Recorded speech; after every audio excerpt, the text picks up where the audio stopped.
వీల్చైర్లో కూర్చొని మొబైల్ చూస్తున్న విశ్వ దగ్గరికి జైని తీసుకొస్తుంది జాను. విశ్వాన్ని చూపిస్తూ, చూసావా నువ్వు ఆవేశంగా చేసిన తప్పుకి విశ్వ ఎంత బాధపడుతున్నాడో, ఎంత పెయిన్ అనుభవిస్తున్నాడో అని జాను జైతో అంటుండగా, దట్స్ వాజ్ మై మిస్టేక్ అని సారీ అన్న విషయంగా చెప్తూ ఉంటాడు జై జానుకి. నువ్విప్పుడు సారీ చెప్పడానికి నిన్ను ఇక్కడికి తీసుకురాలేదు, నేను మారాను, నాకొక అవకాశం ఇవ్వమని నువ్వు అడిగావు కదా, ఇప్పుడు నువ్వు విశ్వాన్ని నార్మల్గా చెయ్యి అని అనగానే జై షాక్ అవుతాడు.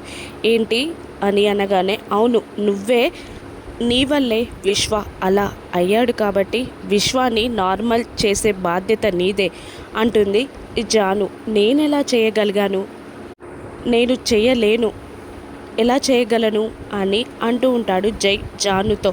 మారాను, ఒక ఛాన్స్ ఇవ్వమని నువ్వు అడిగావు కదా, ఇదే నీకు చివరి ఛాన్స్. నువ్వు విశ్వాన్ని నార్మల్గా చేయగలిగితే నేను నిన్ను నమ్ముతాను అని జైకి ఛాలెంజ్ విసిరి ఒక ఛాన్స్ ఇస్తుంది జైకి జాను.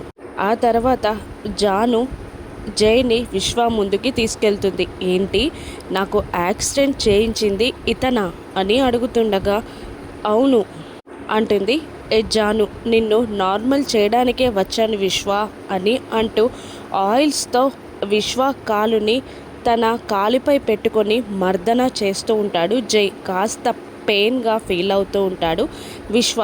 జాను కూడా జైని గమనిస్తూ ఉంటుంది. జై సేవల వల్ల విశ్వ నార్మల్ అవుతాడా, లేచి తిరగగలుగుతాడా, జై ప్రేమని జాను నమ్ముతుందా, వీళ్ళిద్దరి బంధం ముడిపడనుందా, రాను ఎపిసోడ్స్లో చూద్దాం. Thank you for watching.